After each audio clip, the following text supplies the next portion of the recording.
Thank you. So in the last class, we were discussing about the biliary system. So we have covered that surgical anatomy. So as you know, gallbladder is a pear-shaped organ and is divided as fundus, body, neck, and infundibulum. And cystic duct is about 3 centimeters and 3 millimeters in diameter. And this is the callous triangle, that is the inferior border of the liver, the cystic duct, and the common bile duct. The important content of being the cystic artery. So it is very carefully we have to dissect the callous triangle. Then regarding common bile duct, of course, the proximal portion is called as the common hepatic duct, and the total length of them is 10 centimeters. And CBD is divided into supraduodenal, retroduodenal, infraduodenal, and intraduodenal, right? And it opens in the the papilla of the duodenum, where it joins the pancreatic duct to form the ampulla of Vater. Then the investigations we have covered are ultrasound, plain X-ray, MRCP, CT, ERCP, PTC, and arthroscopic ultrasound, latest equipment that has come into force. And this is plain X-ray, where you can see about 10% of stones are radiopaque, whereas ultrasound is the investigation, preliminary investigation, wherein you will see the calculi and post-coic shadowing also. And CT scan mainly for malignancies. Of course, in cholecystitis also it is used. So this is, of course, porcelain gallbladder, wherein you can find the calcified gallbladder. And endoscopic ultrasound to visualize the CBD, the pancreatic duct, the lymph nodes also can be seen. And MRCP, if the bile duct cannot be cannulated, then you can do the MRCP. Nowadays, it is mainly used as a diagnostic investigation for the biliary tract. And this is ERCP, wherein the bile duct is cannulated like this, and you can see here multiple stones in the common bile duct. Then you have percutaneous transhepatic cholangiogram also. Mainly when you cannot cannulate, then what you can do is you can do PTC through puncturing the liver, wherein you can find the dilated bile ducts. Of course, congenital anomalies, most important, I told you already, is Frisian cap, where there is incomplete septum in the gallbladder. Another important surgically is accessory polycystohepatic duct. So, where there is a separate duct from the liver to the gallbladder, and if it is injured, it can lead to biliary fistula. Of course, this is another congenital anomaly, that is a choledochal cyst,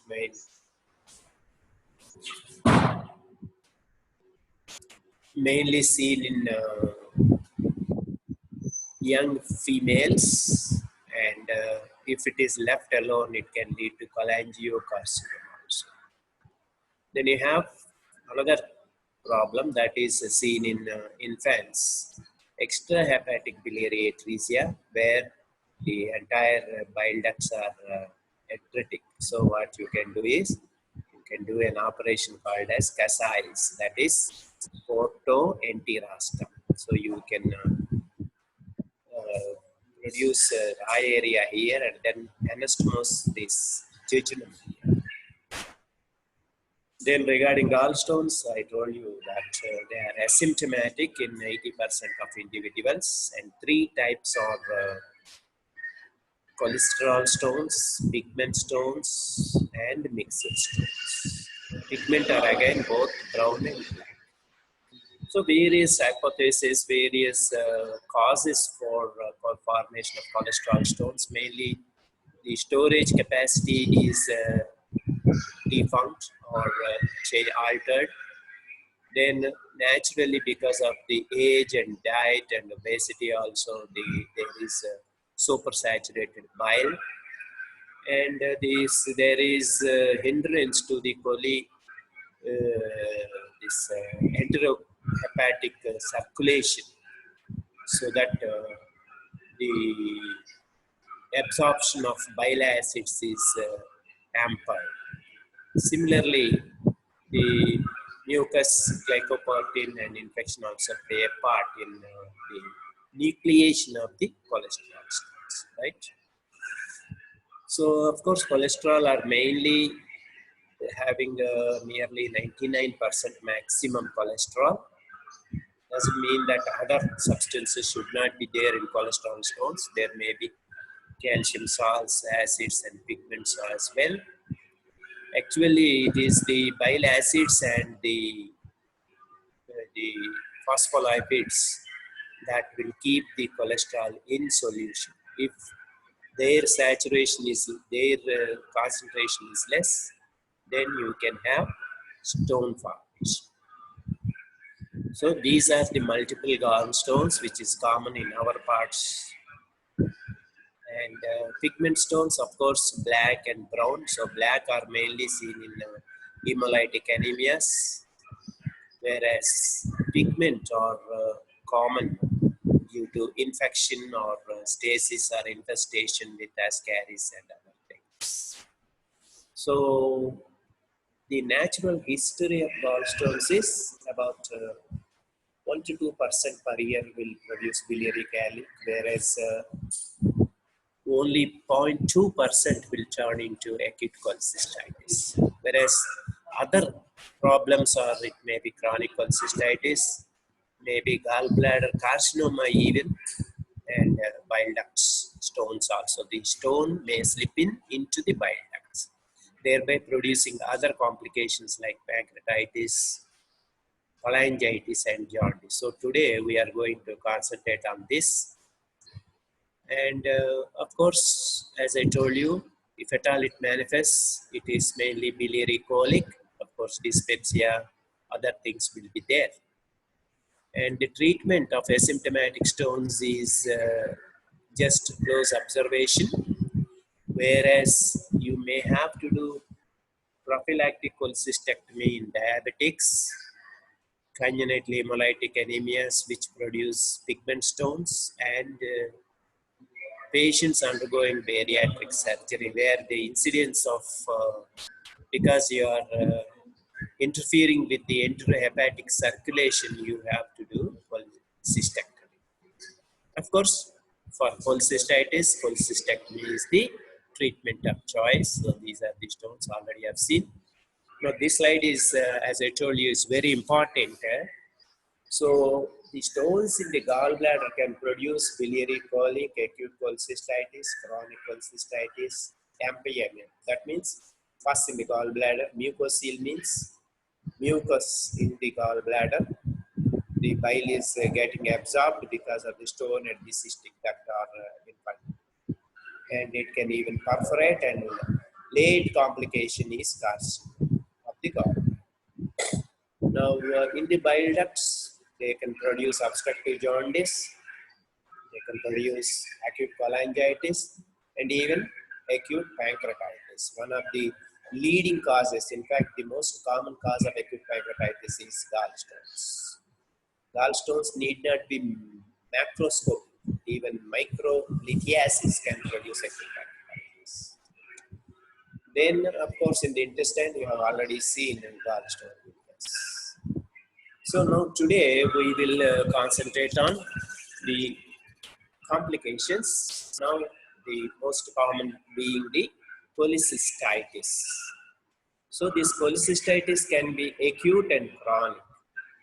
So acute and chronic are same spectrum. So one end is acute, another is chronic cholecystitis. So they Why there is cholecystitis is inflammation secondary to obstruction at the cystic duct by gallstone. So you have seen in this film where how the gallstones are obstructing the gallbladder neck and the so thereby this whole thing because of stasis will get infected.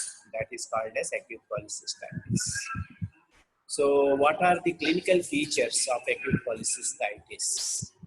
Actually, there is not much of a difference between cholelithiasis and cholecystitis because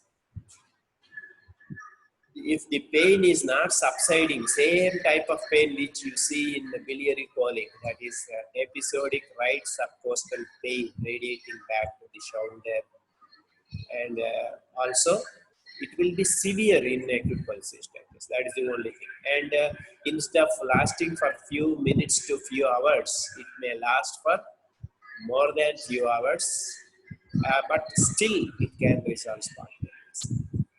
So it is the spectrum. So cholelithiasis, then acute cholecystitis.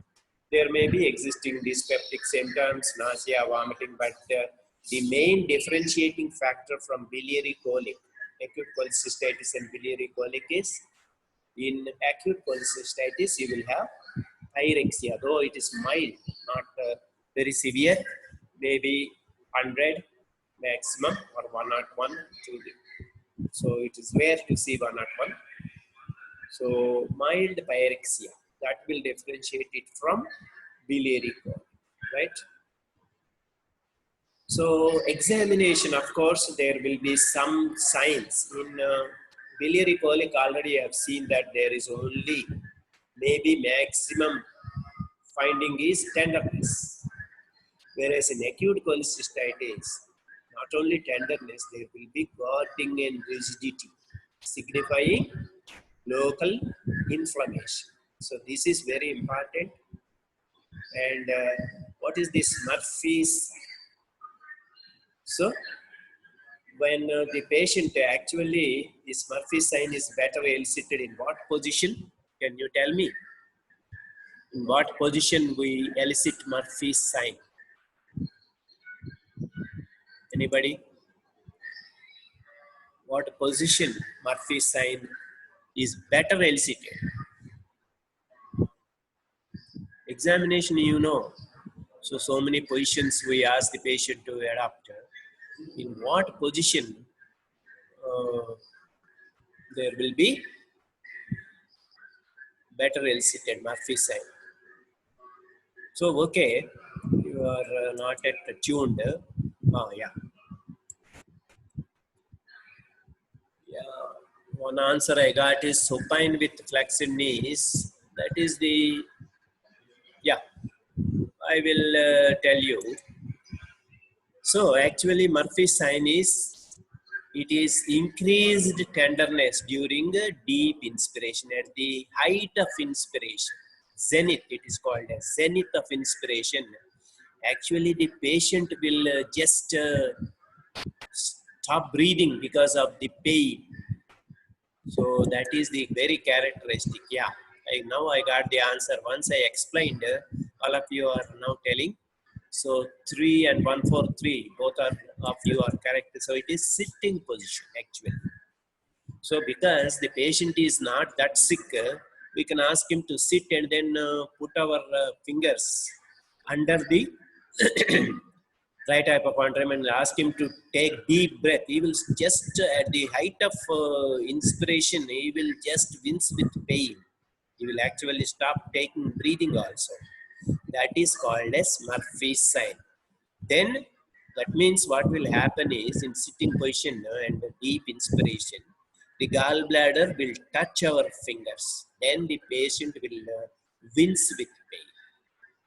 Of course, there may be mass after few days, say 2 to 3 days. The momentum will be walling off the gallbladder and it will be producing a mass.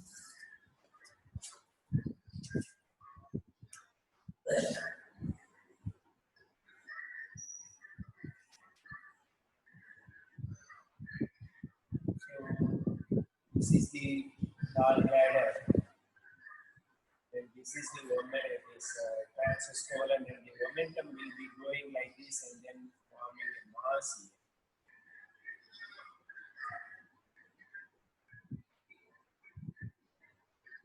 So this mass will be palpable in the right hypochondria. So that is the mass we are going to feel in case the diagnosis is delayed or you have seen after few days of the symptoms. So that is these are the only findings we can get. Sometimes even these findings may be absent, only tenderness may be there. So in those cases, you may have to rely on investigations. So what are the complications if you don't treat properly or delayed treatment? What are the complications? Mind you, repeatedly I should tell you that acute cholecystitis can spontaneously get healed, because once the stone slips back into the once the stone slips back into the gallbladder body, then the crisis is over. There is no pain, no tenderness, the inflammation will heal. So but if it is delayed, then what are the complications? So the gallbladder may perforate. So once the gallbladder perforates, it will not usually produce generalized peritonitis. Again, momentum. So momentum will wall off that small perforation and that mass may form. So then already we have discussed about empyema. So the whole thing will get converted into pus in the gallbladder. Gallbladder will become a bag of pus. Very rarely generalized peritonitis may come. And if this acute cholecystitis is not recognized or the patient has not come to you, it may result in repeated attacks, and then finally it can go back as chronic cholecystitis. This is the stage usually we will see the patient or we will operate upon. So now, once there is acute cholecystitis, you have diagnosed, you have to think of other conditions also. Because in the days when there was no ultrasound, we used to misdiagnose with these problems. So one is acute appendicitis. You may think this odd, but this is one of the common mistakes people used to make. So because if appendix is in subhepatic position, so sometimes appendix in its anatomical variation, I think on Friday you will have appendix class. So subhepatic position, same position as gallbladder, and then it may result in appendicitis, which is very difficult clinically to diagnose subhepatic acute appendicitis. Then of course perforated peptic ulcer nearby, so you can misdiagnose it. Acute pancreatitis very closely mimics acute cholecystitis. And uncommon, of course, posteriorly there is kidney pyelonephritis, and this is another medical condition with which frequently people will be, because sometimes myocardial infarction, particularly the lower wall infarctions, they can result in the right hypochondrium pain. So myocardial infarction, and of course naturally pneumonia in the right lobe also. So these are the differential diagnosis. So in a picturesque way also we can show. So this is the subhepatic appendicitis like this. It can be there, appendix, and the duodenal perforation is here, and pancreas is here only. So acute pancreatitis. Then the Heart is here, so this can also radiate to right hypochondrium. And of course, the pleural effusion. So, pleural effusion or right basal pneumonitis, they can also produce similar picture like acute cholecystitis. But all of them can be nicely diagnosed with ultrasound. But still, if it is doubtful, particularly if it is a perforated peptic ulcer, acute pancreatitis, then you can rely on CT scan. So, what are the pictures in acute cholecystitis? Ultrasound, you can see the gallbladder wall thickening. This is a stone blocking the lumen, and already there is pus here. See, that's why the color is not jet black or mixed, it is mixed echogenic. So there is gallbladder wall thickening, and there is also some amount of pericholecystic collection of fluid also there. And this is the CT scan picture where you can see the gallbladder wall, which is thickened and dilated gallbladder because of the pus. Okay, so and is actually perforated here. So perforated gallbladder, cholecystitis, right? So what is the treatment of acute cholecystitis? Actually, the classical and method of treating acute cholecystitis I am using was, so conservative. Previously, surgeons used to fear because of acute cholecystitis. So that's why they used to treat it conservatively. And it's quite opposite to, in contrast to acute appendicitis, where they used to insist 24 hours operation.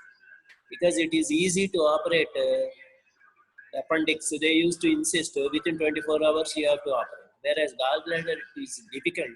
So they used to say no problem, conservative. So, nil oral, IV fluids, analgesics, antibiotics, particularly broad spectrum like cephalosporins. Then the temperature charts, pulse rate, all those things. And ultrasound scans, which is non-invasive, so we can follow up whenever there is any, you think there is any complication like perforation or the gangrene or there is peritonitis, you can operate. But if everything is normal, you can do a cholecystectomy after 6 weeks. What is the name of this cholecystectomy which we do after 6 weeks? Can you tell me? Cholecystectomy that is done after 6 weeks. Yeah. Very nice. 4-1 interval cholecystectomy. Correct. Just like interval appendicectomy, when in acute appendicitis, once there is a mass, then we will not operate for fear of fecal fistula. So what we do is we treat conservatively, and after 4 to 6 weeks, we can operate. That is called as interval appendicectomy. And similarly, this is also interval cholecystectomy can be done. And of course, nowadays, surgeons being a bold, younger generation are very bold. So they are doing routine. Now it is routine. It has become routine. Early operation has become routine. So early emergency cholecystectomy is actually called as elective emergency. So that elective emergency you can do within 5 to 7 days, but definitely not after 1 week, because second week it is worst. You should not open because of a lot of adhesions. They are more likely to damage the structures there. So after 1 week, you are not supposed to open. Once the patient has come or you have not opened before 1 week, you are not supposed to open them. Only you have to wait for 6 weeks. Then only you have to open. So this is the, see how Gallbladder is grossly distended and the wall is thickened. It has lost its shining, and it has instead of this blue color, bluish green color. See the color here because of inflammation, and there is some amount of slough also there. So this is the picture of acute cholecystitis, right? Now, what about mucocele of the gallbladder? So mucocele is, as I already told you, the neck of the gallbladder is obstructed by the stone, and all the contents get absorbed, and only mucus is secreted. So, but that is sterile. So, what will happen is the gallbladder will become large and maybe palpable as a mass. So, one of the differential diagnoses for gallbladder masses are, the first one is mucocele of the gallbladder. Next is gallbladder mass because of the omental adhesions, right? Then of course carcinoma can be there, other like that. So this is the another possibility is cystic duct. There may be a tumor, thereby the gallbladder is blocked, but it is not infected. Then also it can get into mucocele of the gallbladder. The treatment of mucocele of gallbladder is again cholecystectomy, right?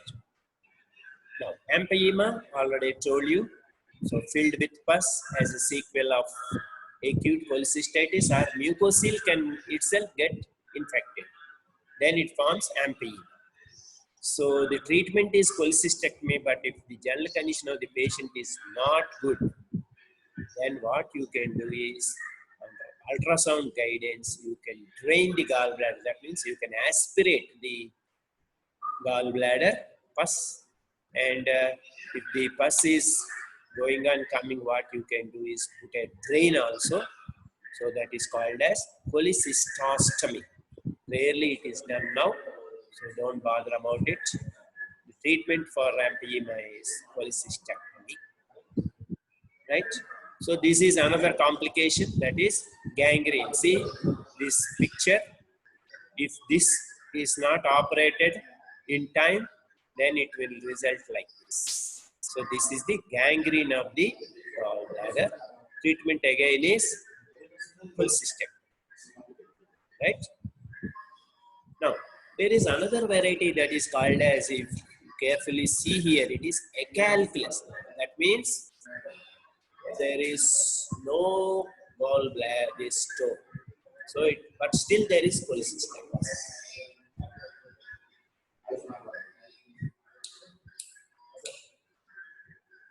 So, there is no stone, but still there is cholecystitis. What is the reason? It is again due to acute or chronic inflammation. So, this inflammation may be non-specific or sometimes due to what is called as cholecystosis. So, this cholecystosis we'll talk about later, but first let us know about the acute acalculous cholecystitis. This is mostly seen in ICUs, where there is patient is kept after major surgery or after major trauma or after burns. Then there will be, as a part of this multi-organ affliction, the gallbladder is also mainly affected, and it is least bothered about in ICU. So that's why often diagnosis is missed, hence the mortality is very high. So in ICU, suppose for some reason they have done ultrasound, then you can find that there is acalculous cholecystitis. How cholecystitis can be diagnosed? Already I told you, by gallbladder wall thickening and pericholecystic fluid. So this is after major surgery, trauma, burns. You have to remember these three conditions and cholecystosis. Cholecystosis is a chronic condition, whereas these three are acute conditions. So what are these cholecystoses? There are chronic inflammatory changes, and there are variety. These mainly for academic purpose only, they are important. What is strawberry gallbladder? So cholesterosis. So the cholesterol crystals may be studying the entire gallbladder wall. Then we call it as strawberry gallbladder. Similarly, there may be single or multiple polyps of the gallbladder. And these are all same thing, adenomyomatosis. Where did you hear this term, adenomyomatosis? Where else you will hear? Any other organ where you hear adenomyomatosis? Yes?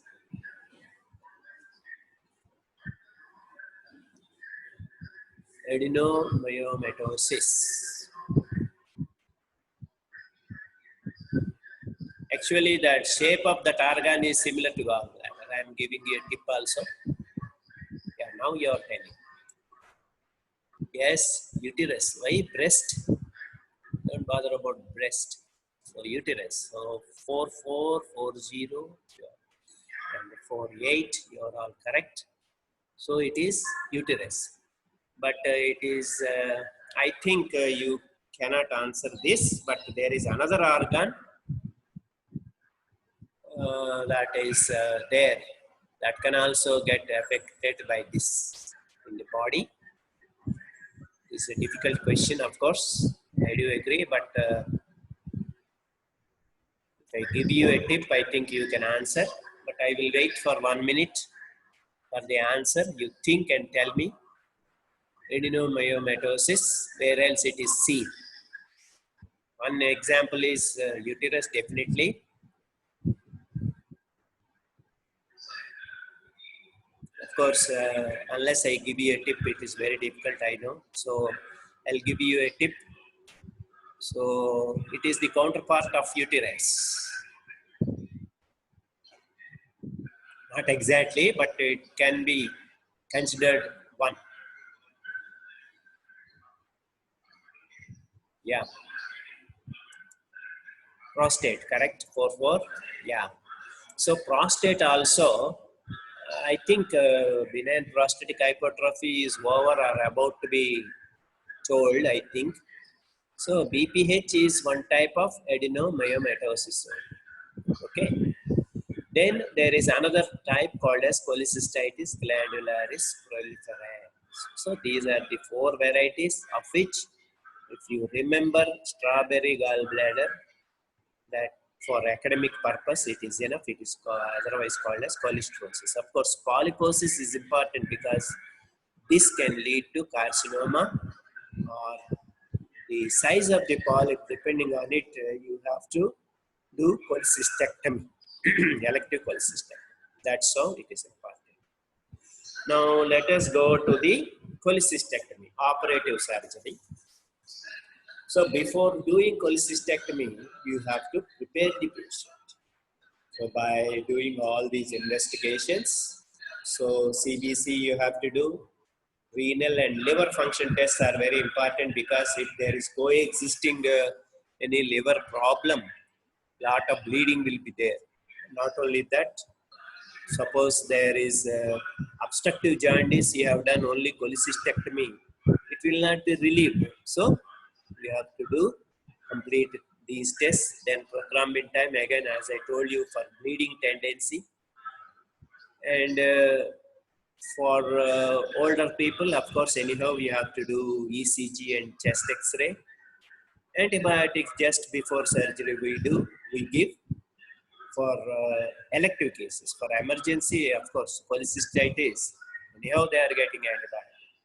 Another very important is nowadays for any major surgery, we usually, it's a protocol to give thrombosis prophylaxis, anti-thrombosis prophylaxis, that is heparin substitutes. They will give at least one injection prior to surgery. Particularly obese individuals, there is high chance of deep vein thrombosis after major surgery. Of course, consent anyhow you have to take. Now there is the consent is now not a simple affair. Just ask the patient to sign, that's not enough. You have to explain to the patient all the complications, more so for cholecystectomy, because it is riddled with so many complications unless you are careful. So all the possible complications you have to explain, and the patient has to tell. Actually, nowadays they are going to insist even videography of the counseling we do for consent. So these are all the recent things that are coming up. By the time you become consultants, this will be well established. Taking consent, counseling the patient, and then videographing it, all these things will be the norm of the day, right? Now, what is this laparoscopic cholecystectomy? So shortly it is called as lap chole, but you better use complete term, that is laparoscopic cholecystectomy. Now this is the procedure of choice, or the so I'm not getting that word. So it is the, yeah, gold something. I'm not getting the word. If anybody can get that word, gold standard. Yeah, it is the gold standard nowadays for cholecystectomy. Laparoscopic cholecystectomy is the gold standard. So what is the essential step? The essential step is identification and safe dissection of callus tract. This is very, very important. So because most of the complications will be occurring here. Of course, the patient should be in general anesthesia. Creation of pneumoperitoneum. I think you know about this. So what is the gas we give for creating pneumoperitoneum? Not a difficult question for you. Yes, carbon dioxide, 4148, you are correct. But why do we give carbon dioxide? That is important. Carbon dioxide actually we exhale, and you are trying to for 4 also. Yeah. What is the reason? The gas which we do not want, you want to infuse into the abdomen. What is the reason? Not combustible. Very good. 4, yeah. It is not combustible, unlike oxygen, which is highly dangerous. So it is not combustible. So that is the reason, to prevent any accidents like that. Another thing is the carbon dioxide which you pump in will again be exhaled out after absorbing. It will go into the blood and into the lungs, and the patient will be exhaling the carbon dioxide. So that's why this is the gas of choice. Ports are there. Of course, you will put 4 ports, and the patient will be in a reverse Trendelenburg. What is this reverse Trendelenburg position? Yeah. So these are the ports. This is the, of course, here it is given as 5 mm, but we use 10 mm port, because through this we will retrieve the gallbladder. But some people will be using 5 mm camera and then retrieving through here. This is also can be done. This can be either 10 or 12, then 2 5 mm. So 210 to 5 mm. That is standard procedure. So these are the 4 ports we put. This is umbilical port. This is epigastric port. These 2 are subcostal, right? Subcostal ports. So this diagram in the exam you have to reproduce, then you will get more marks. Now I asked you, what is reverse Trendelenburg position? What is reverse Trendelenburg position? Yeah. Very nice. 4-1. Yeah, head up and foot down. That is correct. So that the intestines will be pushed down into the abdomen back and then will not interfere with our surgery. And the patient has to turn to the left side so that the whatever is there on the right side will go back, fall down onto the left side. So it is the head up position like this.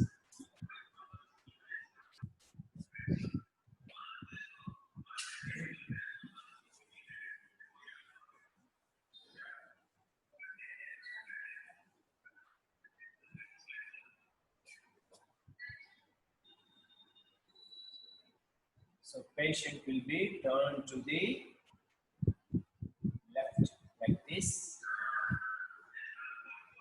Okay.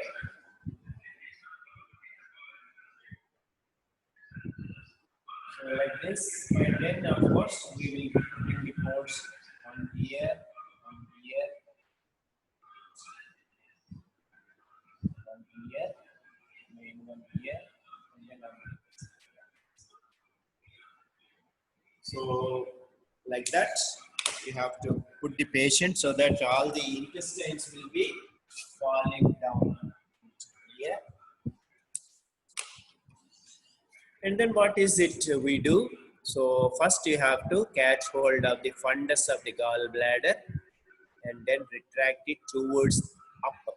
So fundus of the gallbladder up and neck of the gallbladder towards right iliac fossa. Then calloid triangle is exposed, the peritoneum there is divided, cystic duct and artery are defined, clipped and divided. Before dividing cystic duct, you have to be careful that it is not common bile duct. Very common mistake we make is identify the common bile duct as cystic duct. So gallbladder is dissected off the bed and then retrieved through umbilical port. That's what I just now told you. We usually discharge the patient next day. Okay. For appendix, same day. If you do it in the morning, by evening, the patient can go to his home. Whereas for gallbladder, next day. So this is the port, and this is how you can see. This is the fundus, which is retracted towards the diaphragm. Whereas the neck of the gallbladder is retracted down towards the right iliac fossa. And this is the cystic duct that is getting dissected. This is the artery forceps. They have separated it completely. Now, here you have to clip. Already the artery will be here. That might have been clipped already. So this is how you have to do lap choly or laparoscopic cholecystectomy. See, this is the stomach and part of duodenum also there. So unless you put this position, that is reverse Trendelenburg, the stomach and duodenum will be here. So that's how you have to make sure. So this is the undersurface of the liver. So of course, not all cases we do laparoscopically. Some difficult cases will be there. So then you have to convert the patient to from lap to open. Or sometimes if you are inexperienced or you are anticipating any problem, then you have to do open cholecystectomy. So same thing. So you can give two incisions, either this incision for females who are a bit fatty. This is the incision we give. For males who are thin and muscular, we give vertical midline, upper midline incision. For females who are obese, we give, because this will be wide, we give subcostal incision. What is the name of this incision? This is, of course, I told you, upper midline, supraumbilical. Whereas what is the name of this incision? Right subcostal. Yeah. Cockers, very good. 4-1. Yeah. This Cockers incision.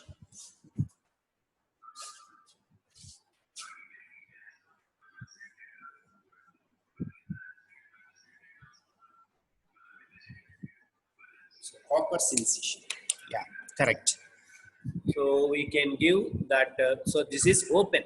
For open, these are the incisions, and of course, gallbladder, portohepatitis exposed, peritoneum over the callus triangle divided, cystic duct artery identified. They are ligated and divided. Both of them have to be ligated. See how you have to ligate. So this is the cystic artery from right hepatic artery, and this is the cystic duct which is joining the common bile duct. This is common hepatic duct, this is the common bile duct. So here you have to ligate, 3 ligatures you have to apply. Here also 3 ligatures. So the retained ones are 2, the removed one is 1. So in between the third and second you have to cut the gallbladder. So then once this is cut, you will dissect the gallbladder away from the gallbladder bed, right? So that is the cholecystectomy, both laparoscopic and open. Mainly, you will be surprised to know complications are more with laparoscopy. Why? Because people are not fully trained, or because of the anatomy which, the deferred anatomy which can be appreciated in open better than laparoscopy. So thinking that is a normal anatomy, if you do routinely, there is lot of complications, either access complications, because while trying to put the ports inside the abdomen, so here, you are likely to encounter trouble, or you may injure, because most of it is blind actually. Then you may injure the structures here. So that is the problem with access. Or there may be, as I told you, because they are so close, thinking that it is cystic duct, you may be ligating this, you may be clipping this, either common bile duct or common bile duct or hepatic duct. You may be clipping this, thereby resulting in obstructive jaundice. So you should be very careful in laparoscopy. Bile ducts are mainly feared complications.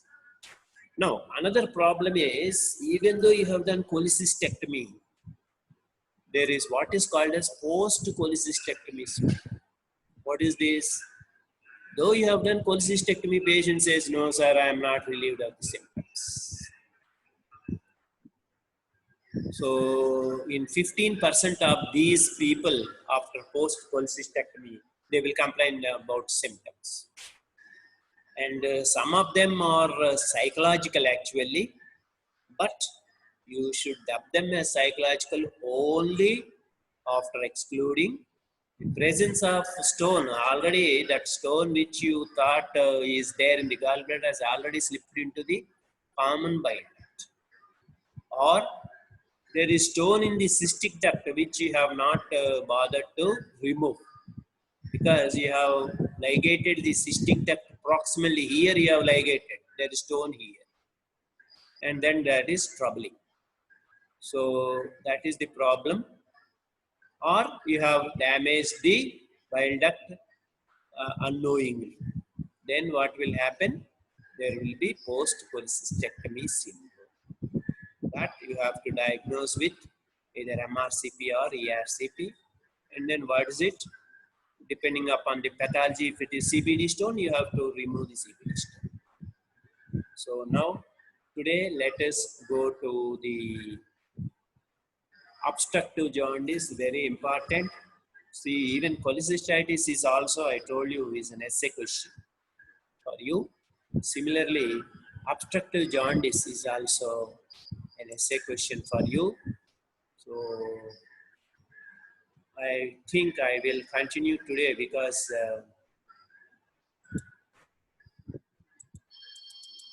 next there is no class for you. Let us finish off obstructive jaundice today. So what is obstructive jaundice? It is also called as surgical jaundice. So why it is named surgical? Because The treatment for obstructive jaundice is surgical. See, jaundice, you must be knowing about the types of jaundice. One, already I have told you what are the two other remaining types, gross types. Gross types of jaundice. One is obstructive. Being a surgeon, I am interested in obstructive jaundice. What are the other types of jaundice that one encounters?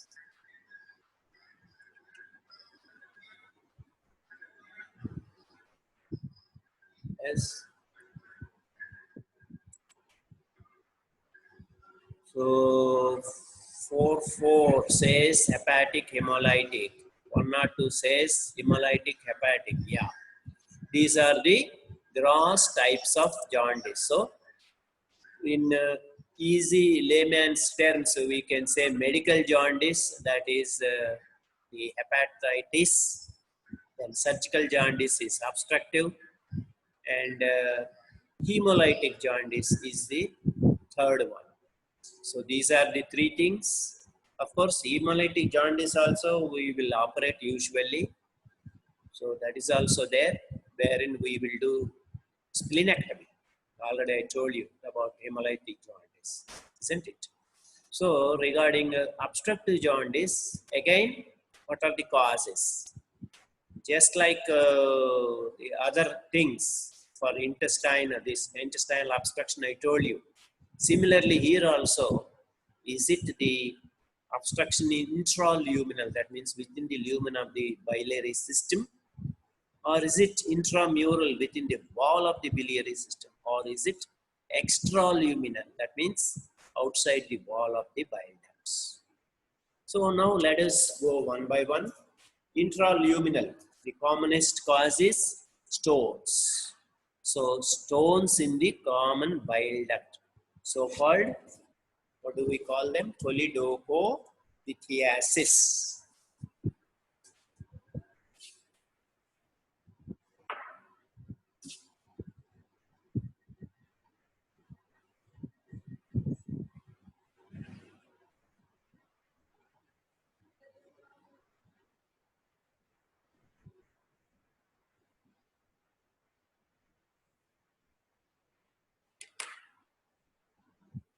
So cholelocholithiasis, stones in the common bile duct. Then we have parasites, particularly in East Asian countries. Liver fluke will be there, and in our parts, Ascaris is there, and rarely in all the places, Hydatidis is also. So can be there within the bile ducts. So sometimes foreign bodies inserted by these consultants, gastroenterologists, stents. I have removed any number of stents from the common bile duct, thinking that it is going to help. They have inserted and I have removed also. So these are the intraluminal stones, parasites and stents. Whereas intramural, that means within the wall, they are again classified as, always you have to classify like this. Then only you will get all causes. If you simply enumerate, you will not get. So congenital, that means biliary atresia. Already we have discussed. Today also I have shown you. Choledochal cyst I have shown you. Biliary dyskinesia, this don't bother about this mainly. But these two conditions you have to remember. Then traumatic, usually it is either ERCP or operative. But sometimes even road traffic accidents, I have seen 2 cases where the bile duct gets injured and then it will result in stricture, thereby producing obstructive jaundice. But commonest is ERCP. Already I told you, by doing ERCP, they are injuring the common bile duct. Surgery also, not only on the bile ducts, even non-biliary surgery in the vicinity, either laparoscopic, more chances, or open, you are likely to injure the biliary system. So, surgery and ERCP. for iatrogenic traumatic conditions. Then inflammatory. So acute cholangitis, suppurative cholangitis afterwards will lead to stricture and then lead to obstruction. Similarly, sclerosing cholangitis. So sclerosing cholangitis is one of the dangerous conditions that can also result in obstructive jaundice. And neoplastic. So cholangiocarcinomas of the biliary tree. And sometimes periampullary carcinoma. This periampullary carcinoma, that means within the ampullary region there is this growth. So these are the ones which can be there. So you can this can be there. So periampullary, I will just show you in this.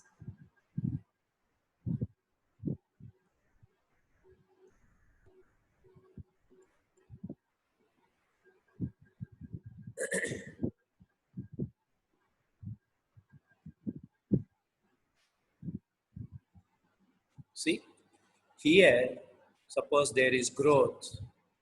This is called as periampullary growth. The growth may be from the bile duct, maybe from the pancreatic duct, maybe from the duodenum. So that is called as periampullary growth. This can result in obstructive jaundice. Actually, the jaundice here will be waxing and waning. Waxing and waning. So I think you understand it.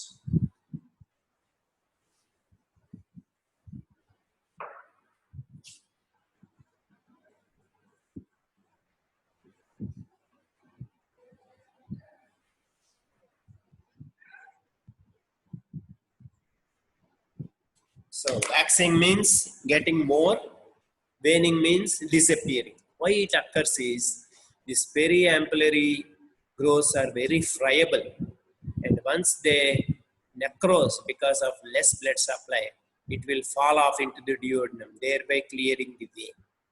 So then it will wane. The jaundice will wane. Actually, for carcinoma of the pancreas, it is the progressive painless jaundice. Whereas contrary to that, periampullary carcinoma is the jaundice is not progressive, it is waxing and waning, right? Of course, when we talk about pancreas, we can discuss more about it. So now today, let us go back.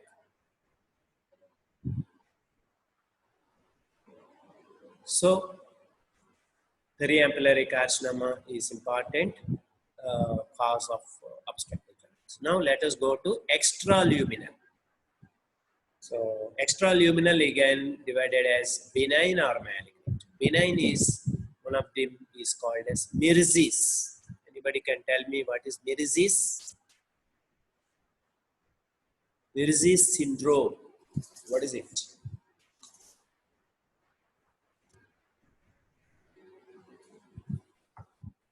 Of course, it's a PG question.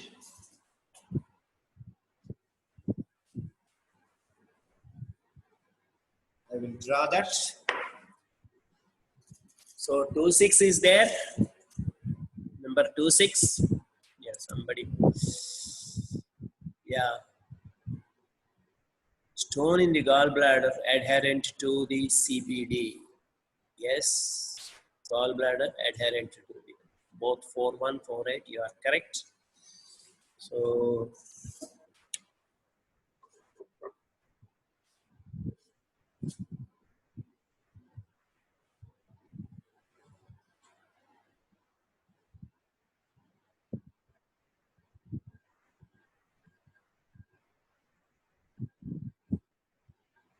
this gallbladder stone is here, and what is happening is it is enlarged.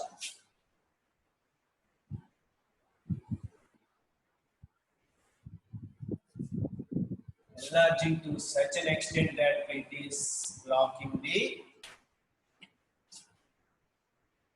CBD. So there is narrowing, narrowing.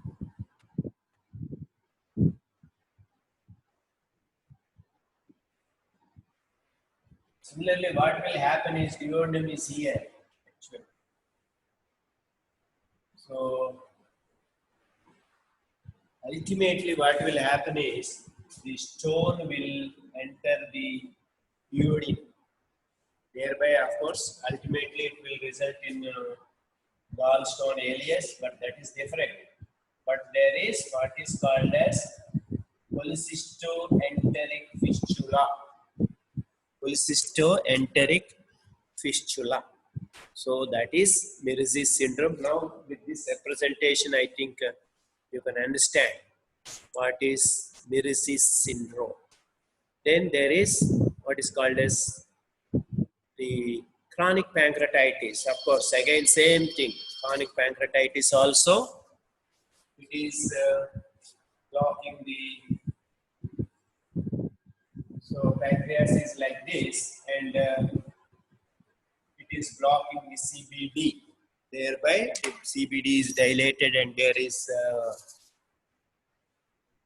obstructive jaundice. Similarly, pseudocyst also. Pseudocyst also here, huge pseudocyst can block the common bile duct. Same thing, process in malignancy also. Carcinoma head of the pancreas, here only. Carcinoma head of the pancreas, here only. Carcinoma of the gallbladder can also compress the CBD, and metastasis at the porta hepatis, where you won't find gallbladder dilatation. This is one condition where in obstructive jaundice, not due to stones, gallbladder is enlarged. So here there are multiple stones, multiple lymph nodes which are blocking the CHD and CBD. So that is an exception to this Carweiser's law, about which I am going to tell you short while later. So what do you do? So mainly first thing is, already I told you, you have to differentiate, is it medical or surgical? So is it medical or surgical? You have to differentiate. Is it due to liver disease? Then you hand over the case to physician. Whereas if it is surgical, where is the disease? Is it within the common bile duct? Or what is the disease that is there? And then up to what extent there is obstruction of the biliary. All these things you have to see. But before going ahead, proceeding ahead, patient is sick. So you have to resuscitate the patient. And sometimes you have to relieve the obstruction also by endoscopic intervention and surgery before you proceed to definitive surgery. Now, so this is carcinoma of the pancreas. You can see how it is blocking the CBD, right? Now,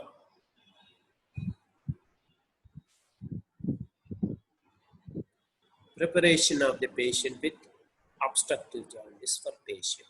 These steps you have to write in the exam.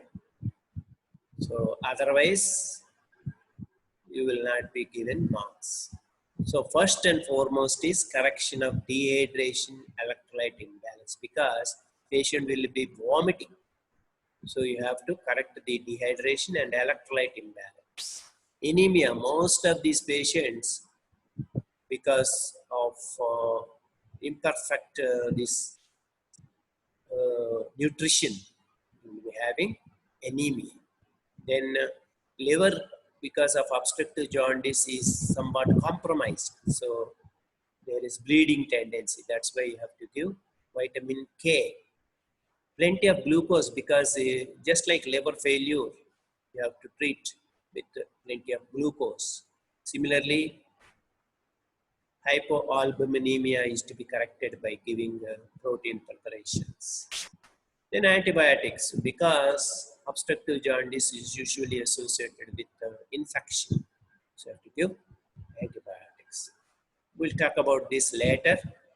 Then again, same thing, DVT prophylaxis you can give, of which most important is correction of dehydration, anemia, vitamin K, glucose, hypoalbuminemia, and even blood also you have to give sometimes, and antibiotics. So let us go to this problem today. So that is choledocholithiasis. Already I told you what is choledocholithiasis. So it is stones in the common bile duct, right? So mainly the stones are there in the gallbladder. They have slipped into the common bile duct, but sometimes it is a new pathology. There are no stones in the gallbladder. What is the reason? Maybe due to infection or infestation. Then, in addition to these, even stones can form because of stasis. Then, double problem. So, choledocholithiasis can result because of not only the stones in the gallbladder slipping into the CBD, it can also result due to infection and infestation. So, any obstruction to bile flow will lead to stasis and stone formation, later infection, of course, right? So, what are the clinical features of choledocholithiasis? Patient may be asymptomatic, but usually you will be having Charcot striate. What is this Charcot striate? Very, very important. Even in your sleep, you have to tell me. If I ask you what is Charcot striate, you should tell me. It is pain, jaundice, fever. The other day I told you about Murphy's striate. So there it is the pain, fever is there, but not jaundice. What is the third one in Murphy's striate? Can anybody tell me? So you have to differentiate between Murphy's and Charcot's. Charcot's, there is jaundice. That is important. Yeah. Vomiting, 144. Same mistake you are committing. At that time also, all of you were telling vomiting is wrong. Vomiting may or may not. Okay. So, pain, jaundice, fever. Let us not bother about that today. So, Charcot's is pain, fever, jaundice.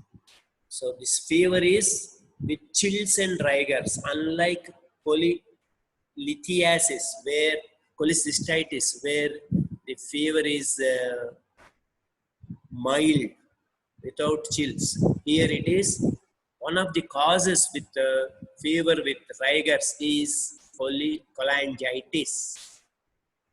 So other causes, I think you must be knowing. Let me know how far you know. What are the other? Always only few people are answering. I want some others also to answer. So 414448 143, all of you please keep quiet. Let me see the other people how far they will answer. Fever with chills, this is a medical question, not a surgical question. So what are the diseases where there is fever with chills and rigors in addition to cholangitis? Yeah, 16, malaria. Good, okay. That is one cause.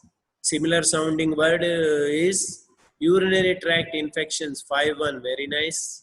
104, yes, UTI, correct. Another similar sounding to malaria is filaria. Yeah, 7 and 49, correct. Filariasis. So these are some conditions where there is fever with chills and rigors. Right. Then what are the signs? May not be much, only tenderness. That's all. Just like polylithiasis here also there may be tenderness in the right hypochondrium. That's all. But you have to remember this. Charcot's triad.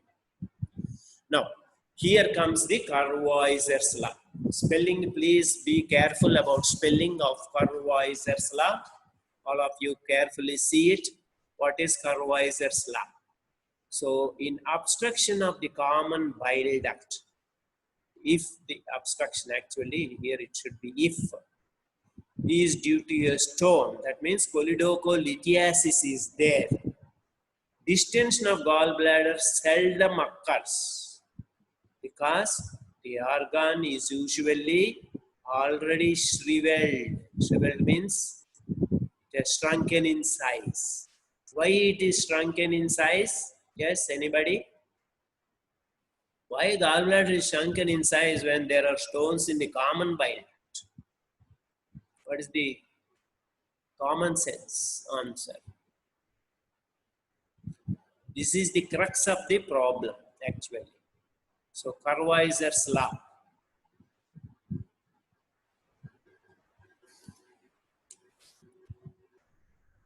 Difficult, huh? I told you, use common sense. Use common sense, it will come. Answer will come. Nobody is able to know. So that means you are not following my lecture properly. Cholelocholithiasis is due to what I showed? Cholelithiasis. So once there is cholelithiasis, now you will be able to tell. No, no. All the answers which I got are wrong. So once there is cholelithiasis, what will happen to gallbladder? Already I told you the complications of cholelithiasis. What is the complication I told you?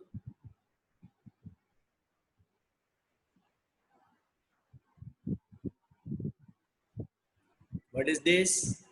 Chronic cholecystitis. Once the gallbladder is having multiple stones, some of them may slip into the common bile duct, thereby resulting cholelocholithiasis. Whereas the gallbladder itself is now shriveled, shrunken because of chronic cholecystitis. So usually in the case of cholelocholithiasis, the gallbladder is shrunken. That's why this has come. What is this? Carweiser's law. So again I will repeat, if obstruction of the gallbladder duct, common bile duct is due to a stone, distension of gallbladder seldom occurs because the organ is usually shriveled. Okay. Now, what is the exception for this? Just now we have discussed one condition, that is an exception for Carweiser's law. Yes. Let me see how many of you can answer.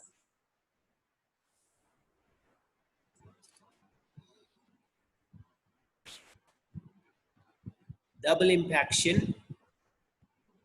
8-1. Yeah, you are correct. Primary gallstone. What is this primary gallstone? Yeah, double impaction, you are correct. So there are both the cystic duct and the common bile duct are impacted with stones. Then there can be gallbladder distension in case of CBD stone. But the one condition which we have discussed today, that is also an exception. Yes. All those things are very. Today we have discussed that condition. You are not coming up with that. Oriental cholangios, calculus in the empyema. Empyema, better it is not empyema, 148, it is mucocele of gallbladder with CBD stone. That is one. That is almost double impaction only. One stone in the gallbladder, another in the CBD. That is double impaction. So this is not the one which we have discussed today. Just now we have discussed. Yeah, cholangiocarcinoma, that's all rare conditions you are talking about. So today we have discussed that condition is there on the board also. So this is the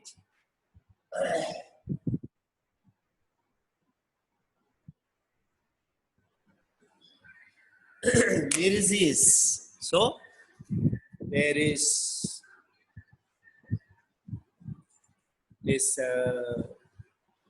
CBD is not blocked by stone, but it is compressed by the stone in the gallbladder. So that is one condition where, but the common condition is double impaction. Common exception to Carweiser's law is double impaction. Second is Mirzi's. Okay. So this once again let us know, if obstruction of the common bile duct is due to a stone, distension of the gallbladder seldom occurs. Organ is usually shriveled. Right? How do we manage choledocholithiasis? Same investigations we will do, all the imaging we will do, and then resuscitate, same thing, rehydration, correction, antibiotic, everything we will give. The main treatment of choice is endoscopic sphincterotomy and retrieval of the stone. So routine is, what we do is, the patient either seen by a gastroenterologist or a surgeon.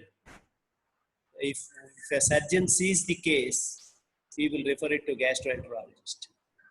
So, or if a gastroenterologist sees it first, what he does is, he will remove the stones in the common bile by ERCP. In ERCP, what they do is sphincterotomy. They will do sphincter at the duodenum. They will cut and then insert a basket like Dormia basket, and they will retrieve the stone. But that is not the end of it, because it can recur. So we will refer the patient back to the surgeon, who will then do laparoscopic cholecystectomy. But this procedure should be done within 48 hours. Otherwise, another stone may slip back into the CBD. So within 48 hours, you have to do lap chole. So first endoscopic sphincterotomy, retrieval of the stones, then lap chole, followed by laparoscopy. That is the treatment of choice. That is the gold standard for choledocholithiasis. Of course, there are other methods like conservative. You can use these drugs, also deoxycholic or even lithotripsy, just like urinary stones. You can do ESWL. So what is ESWL? I think stones next class sir will tell you. But beforehand, tomorrow's class today is, what is ESWL?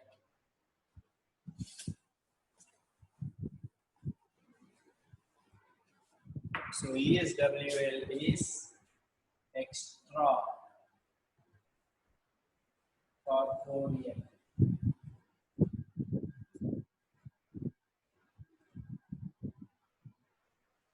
S means shock wave. Shock. W is wave. L is lithotripsy.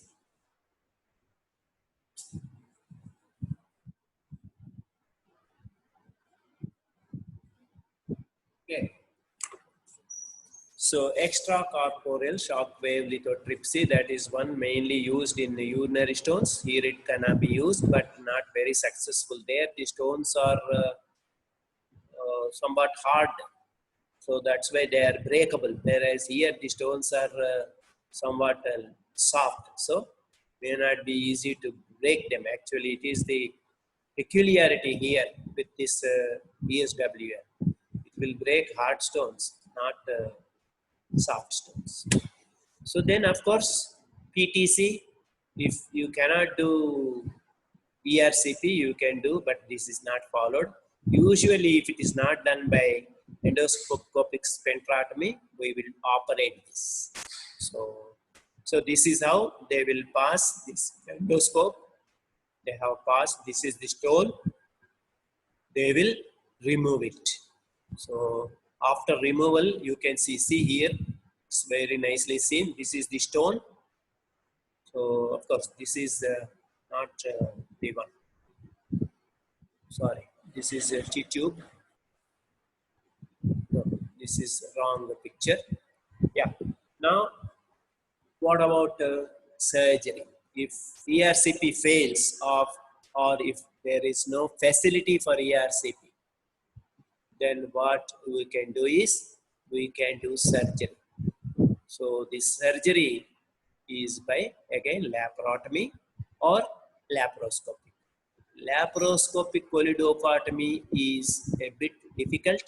Only experts are doing, whereas most of us will do laparotomy and then remove the stones. So for removing the stones, what we do is we will open the common bile duct, remove the stones, and then stitch it back or put a T-tube. How we do, I'll show you here.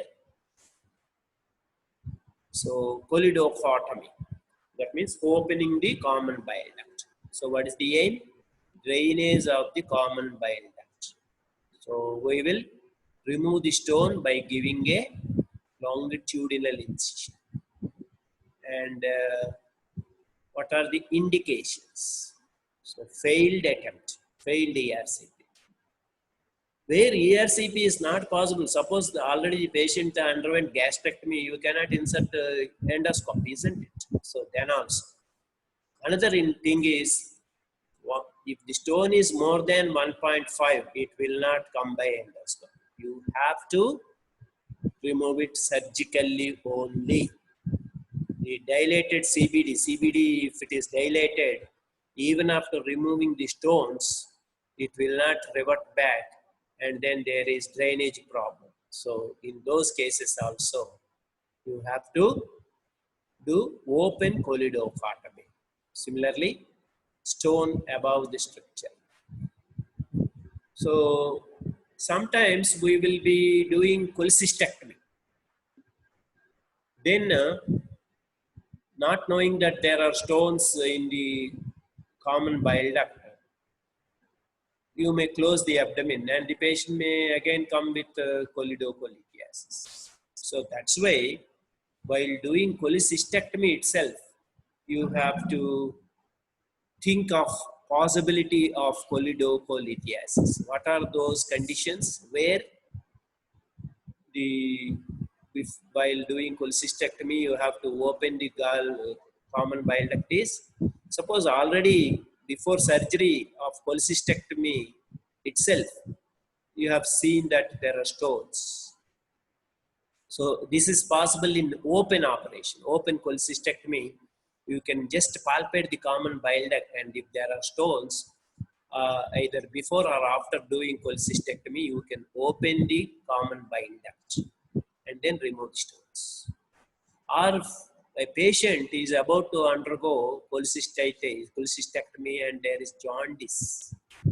So that jaundice means there is cholangitis. Then also you are justified in opening the common bile duct. More than that, dilated common bile duct.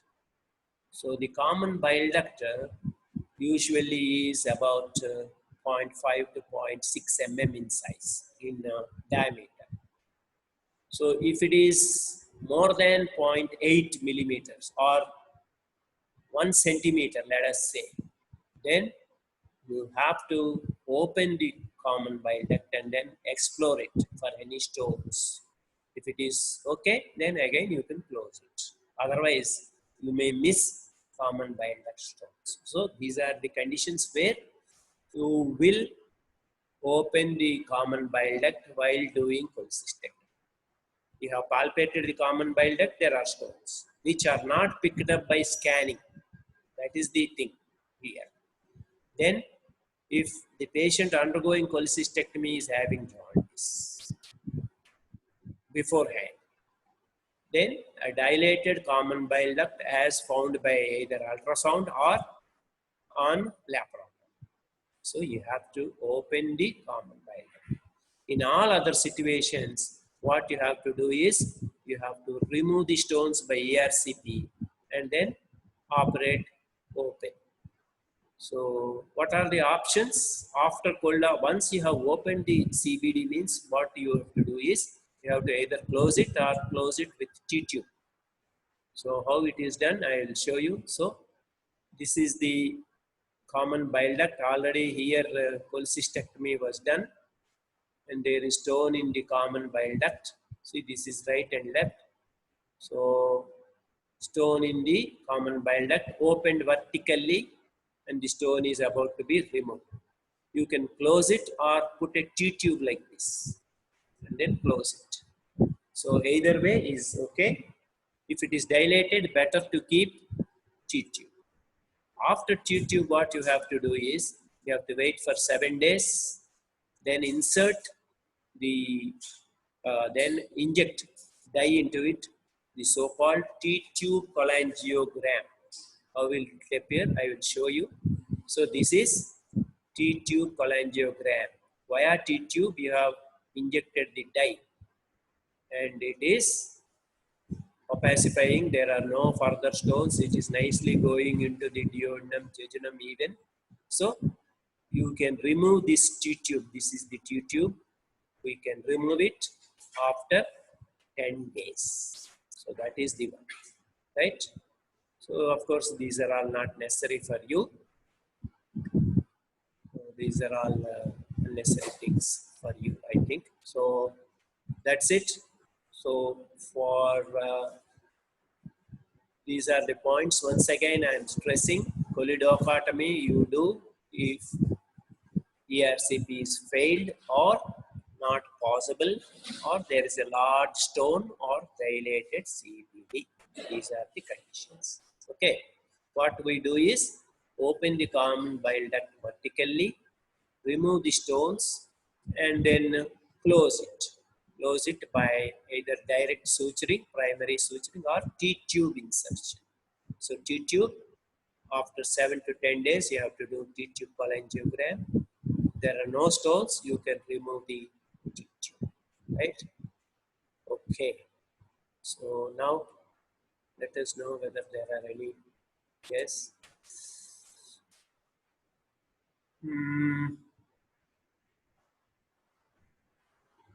Yeah. Any doubts? Anybody is having? You are welcome to ask.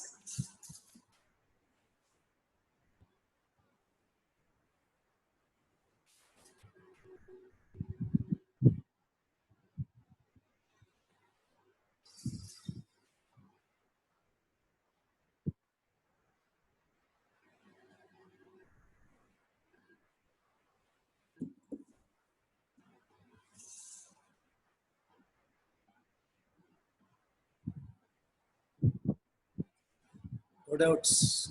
What I observed is only right now only 117 candidates out of 144. Now it has reduced to 116 also.